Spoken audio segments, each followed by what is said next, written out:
শরণার্থীদের বিরুদ্ধে কঠোর অবস্থান নেওয়ার অভিযোগে বিতর্কের মুখে কানাডা সরকার।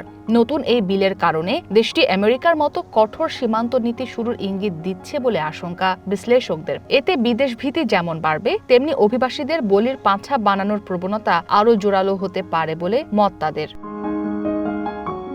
বিল C-12 বা strengthening Canada's immigration system and borders act নামের এই আইন প্রণয়ন করতে যাচ্ছে কানাডার ক্ষমতাসীন লিবারেল সরকার, যেখানে সীমান্ত নিরাপত্তা জোরদারের পাশাপাশি শরণার্থী আবেদনকারীদের জন্য নতুন অযোগ্যতার বিধান যুক্ত করা হয়েছে। দ্রুত প্রক্রিয়ায় বিলটি শীতকালীন ছুটির আগেই 11 ডিসেম্বর কানাডার হাউস অব কমন্সে তৃতীয় পাঠে পাশ হয়। আগামী ফেব্রুয়ারিতে সেনেটের অনুমোদন পেলে এটি আইনে পরিণত হবে। ভবিষ্যৎ হোক নিরাপদ, বিনিয়োগ হোক বিশ্বস্ত, আর আমার পছন্দ সল্ট বে। ওয়েলকাম টু সল্ট বে। টরন্টো মেট্রোপলিটন ইউনিভার্সিটির শরণার্থী ও মানবাধিকার আইনের অধ্যাপক ইডিল আতাক বলেন, শরণার্থী সুরক্ষার দিক থেকে এটি অত্যন্ত পশ্চাৎমুখী একটি আইন। এর মাধ্যমে বিভিন্ন সরকারি সংস্থার মধ্যে শরণার্থীদের তথ্য আদান প্রদান সহজ হবে। শুধু তাই নয়, অভিবাসন সংক্রান্ত নথি বা প্রক্রিয়া নিয়ন্ত্রণ, বাতিল বা পরিবর্তনের ক্ষমতা সরকারের হাতে আরও বেশি কেন্দ্রীভূত হবে।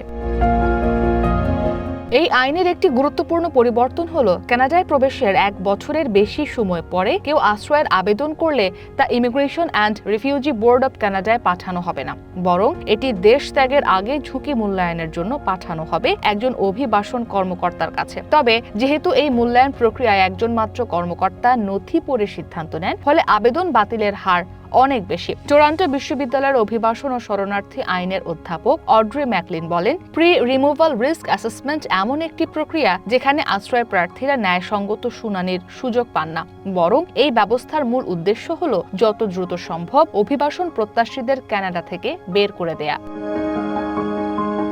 মঙ্গলবার প্রকাশিত এক প্রতিবেদনে টরন্টো স্টার জানায়, 2024 সালে 18,000 মানুষকে বহিষ্কার করে কানাডা, যা 2006 থেকে 2015 সাল পর্যন্ত স্টিফেন হার্পারের সরকারের সময়ের পর সর্বোচ্চ। এসব বহিষ্কারে দেশটির ব্যয় হয়েছে প্রায় $78 মিলিয়ন, যা 2019 সালের তুলনায় প্রায় 50% বেশি।